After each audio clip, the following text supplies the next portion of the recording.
If you love Name Explain, then please consider leaving a super thanks in the comments of this video. It's a great way to make a one-time donation to the channel and help support Name Explain.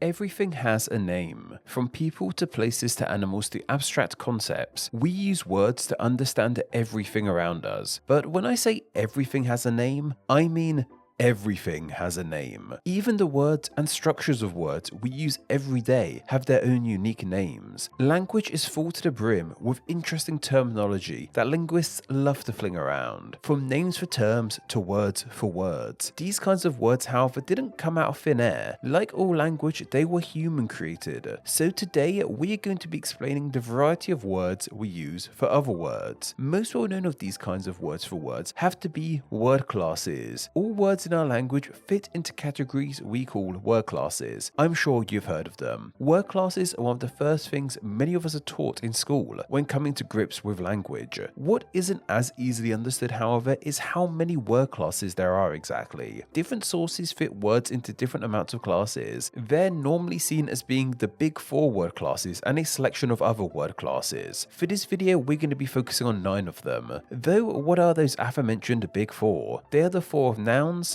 adjectives, verbs, and adverbs. Yeah, these are the ones that everyone knows of. My favorite kind of word class is undoubtedly the noun word class. Nouns are the words we use to denote a thing, aka a name. Yeah, that's why I love them so much. The nouns of noun and name both came from the same root, both coming from the Latin nomen, their word for name, and we still see this Latin root used to this day in words like nomenclature. Nomen became name in English via Germanic speakers influenced by Latin, while nomen became noun in English via French speakers who arrived in Great Britain. There are many kinds of nouns, each with their own name too, but we've highlighted those in a video unto itself. Adjectives are the words we use to describe other things, more often than not nouns. The word of adjective itself, however, isn't an adjective, it's a noun. But strangely enough, the noun of adjective actually has its roots in a verb. It comes from the Romance language verb of adicere. This was formed from the prefix of ad, meaning to/towards, and the verb of jacere, meaning to throw. So as a verb, adicere means to throw towards. This verb of adicere was then changed into the word of adjective we note today via the French and then English. It makes sense why we would use this word to describe things. Adjectives too, in a way, throw towards other words we are talking about. Verbs are words that highlight a kind of action. They are also known as doing words. Verbs etymology actually comes directly from the word of word unto itself. In Latin, verbum was simply their word for word. Then when languages evolved across the world, this word of verbum was shortened to just verb and came to specifically mean a doing word, as opposed to just any old word. In fact, while we're at it, the word of word itself comes from the Proto-Indo-European word of vir, which also gave us the Latin verbum. I can't believe I've been doing this for 7+ years and only just explained the origin of the word word.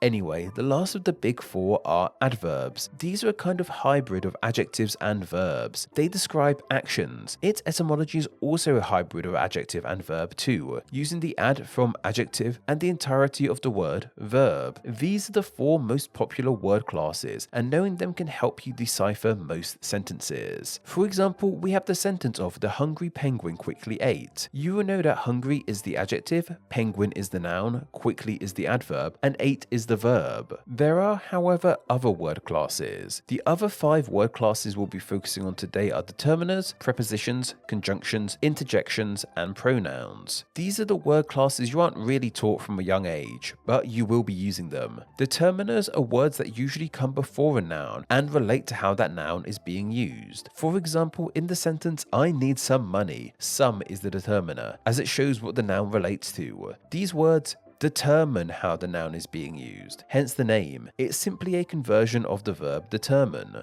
Prepositions are usually the words that fit between major word classes. Simple words like to, and of are prepositions, as they normally fit between words like nouns and verbs. The word is simply a combination of the prefix of pre, meaning before, and position, as they are positioned before other words. Conjunctions are also known as linking words. They are words we use to link other words together, including words like and, so, but, and because. Conjunction as a word comes from the Old French conjonction, meaning union/joining, which fits as these words join other words together. This Old French word also used to refer to the union of two people in an intimate way, shall we say. Interjections are simple words we use more often than not in exclamation. Words like oh and yay, for example. Interjections, like determiners, is simply the noun form of the verb interject, meaning to butt in, which is understandable as we usually butt into conversations when we use interjections. Finally, we have the word class of pronouns. Pronouns are a kind of noun that are sometimes seen as their own word class. They're usually used in lieu of nouns once the noun has been established. In example, if you said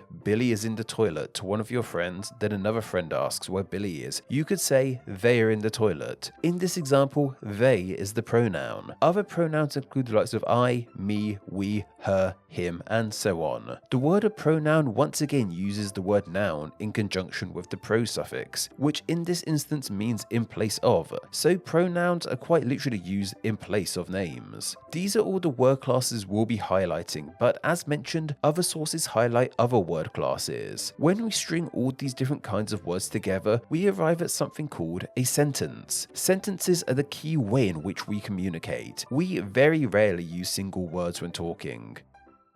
Sentence comes from the Latin sententia, meaning all kinds of things, ranging from a thought to an opinion to a decision. You can see how it came to mean a string of words. However, it also took on other meanings, like how we call a legal decision a sentence, like a prison sentence. The Latin word also gave us the words of sense and sentiment too. Like with words, there are all different kinds of sentences too. Sentences fall into two categories, based on their structure and their function. The four kinds of sentence structures are simple, complex, compound, and compound complex. We don't need to explain their names as they are pretty self-explanatory. Simple sentences are exactly that. Short little sentences that explain one thing like, I want food. Complex sentences usually contain more information and words. For example, the owl loves food, yet is refusing to eat. Compound sentences are one that include the aforementioned conjunction words, such as I want to ride a bike, but I never learned, while compound complex sentences are a hybrid of compound and complex sentences. Like I said, we don't need to explain these names. An example would be Mario got into his go-kart because everyone was about to race and his was the fastest. I have no idea where these example sentences are coming from, by the way. They're just appearing to me. Sentences by their function, however, can be placed into 5 categories. They are declarative, interrogative, exclamatory, imperative, and conditional. Declarative sentences are ones that declare something like, I am cold. Interrogative sentences are ones that ask questions like, are you cold? Exclamatory sentences are much like declarative ones, but usually end with an exclamation mark, such as, I'm cold. Imperative sentences are ones that give advice or commands. For example, the window being open is making me cold. And conditional sentences are ones that explain the consequence of something. In example, if you keep the window open, I will get cold. Funnily enough, I'm actually quite warm writing this. Every sentence uttered can be categorized by its structure and its function. In example, the sentence of I am cold is a simple declarative sentence based on its structure and function respectively. You may not have known all this, but you do it anyway. Something I love so much about language is our innate understanding of how to use it, despite never being formally taught about it. Another way we use language very innately is with figures of speech. Figures of speech are when we use words in their non-literal way, but more or less everyone still understands what you mean. Some figures of speech can confuse people, however, if they are unfamiliar with them. Different kinds of figures of speech also have their own names too. Figures of speech have actually been put into 2 categories. These are known as schemes and tropes. A scheme figure of speech is when we alter the order of words. For example, climax is a type of scheme figure of speech. This is when we put the words in order of increasing importance in a way we normally would not. For example, we could say a big, huge, giant, massive, humongous, ginormous apple. We wouldn't normally speak like this, but it's a figure of speech. The apple might not be that big, but we're saying it is to get a point across. Climax as a word actually comes from an ancient Greek word for ladder/staircase, as climaxes tend to go up and up in importance, like climbing up a ladder. A trope figure of speech, however, is when we use words in unexpected ways. Tropes are definitely the more popular kind of figure of speech, and the ones I want to focus more on. Popular trope figures of speech include similes, metaphors, and hyperbole. A simile is when we compare one thing to another in a non-literal way, such as the trophy shined like the sun. Of course, the trophy isn't really as bright as the sun, but it conveys the idea of how shiny the trophy is. Simile is lifted directly from Latin and in the language meant a comparison or likeness. A metaphor is the next level up from a simile. It's when we directly say something is something that it actually isn't, such as the phrase time is money. Time isn't literally money, but there are comparisons between the two, hence why the phrase has become so popular. It comes from the Greek metaphora, meaning a transfer, as when we use metaphors we transfer the meaning of one thing to another thing. Hyperbole is when we exaggerate things to a non-literal extent. You could say an exam is killing me, where it isn't actually. The word of hyperbole is a combination of hyper meaning beyond and bol meaning a throw, meaning it's beyond a throw in a non-literal way. There are so many other kinds of trope figures of speech, but honestly they could be a video unto themselves. A personal favorite of mine I figured out while making this video is a synecdoche. This is when we use a part of something to refer to a whole thing. It is often used in politics, like when someone says Downing Street will explain themselves. They mean the entire UK government, but are just using the name of the street to refer to them. It's also used in non-political terms with phrases like boots to the ground or butts in seats. Here we're using just the boots of soldiers to refer to entire soldiers and just the butts of audience members to refer to entire humans. This is something I had actually wanted to make a video on, but had no idea what this phenomena in language was called. From researching this video, however, I found my answer. Neat. As a word, synecdoche comes from Greek root, meaning without receiving, which kind of makes sense.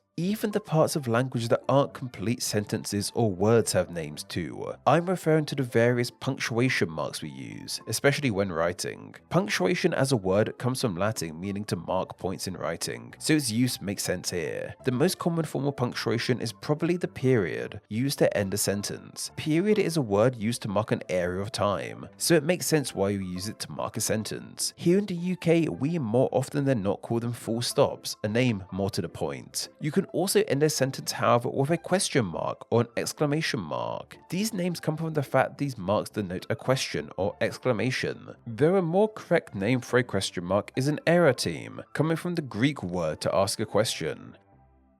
An apostrophe is a mark we use when condensing two words together, like how we use an apostrophe to turn what is into just what's. We also use it with nouns to highlight possession too. It comes from Greek and means to avert or turn away. A comma looks similar to an apostrophe, but is used to break up larger sentences. It comes from the Greek koptein, meaning to cut off. Understandable. We use a colon to introduce a list or series of things. It comes from the Greek kolon, meaning part of a verse. Semicolons are used in the middle of lists, hence why they have semi in their name, meaning half or partial. These kinds of colons have no etymological link to the ones in our bodies. Hyphens are little lines we use to connect words to make them one. Hyphen comes from the Greek hypo, meaning under one. I guess these hyphens put words under one meaning. Then we have the asterisk, which are traditionally used to point to additional information. This comes from Greek and simply means little star, because that's exactly what they look like. Very cute. While not a punctuation mark exactly, we have the and sign, used as a short form for the letter and. Its official name is the ampersand. This name comes from a Latin truncation of the term and perseand, which translates into meaning something along the lines of I by itself is the word I.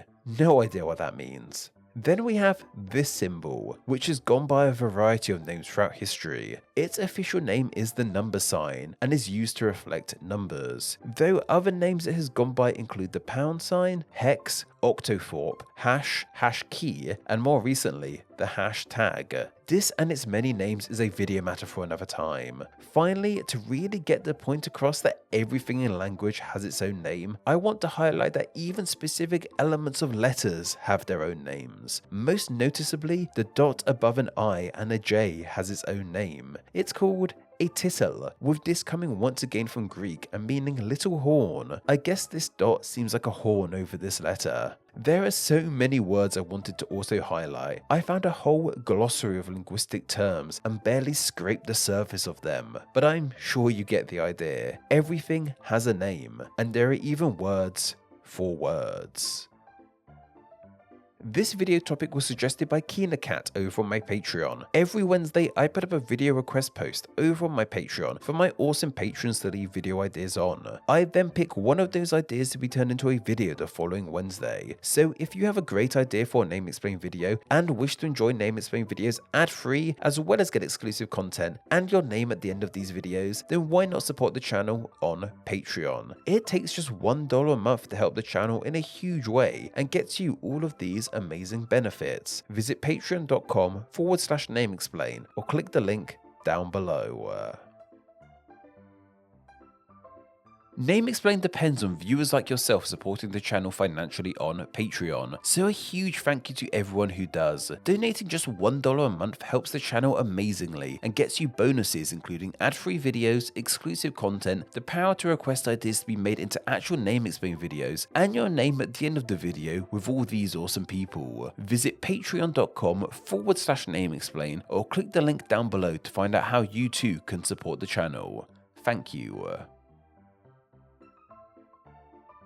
Thanks for reaching the end of the video. Why not watch another and subscribe to keep up to date on all things Name Explain. You can find myself on Instagram where I'm NameExplainYT and join the Facebook group Friends of Name Explain to talk with myself and other name nerds. All that will be linked down below. Anyway, I hope you enjoyed this video and once again, thank you all so much.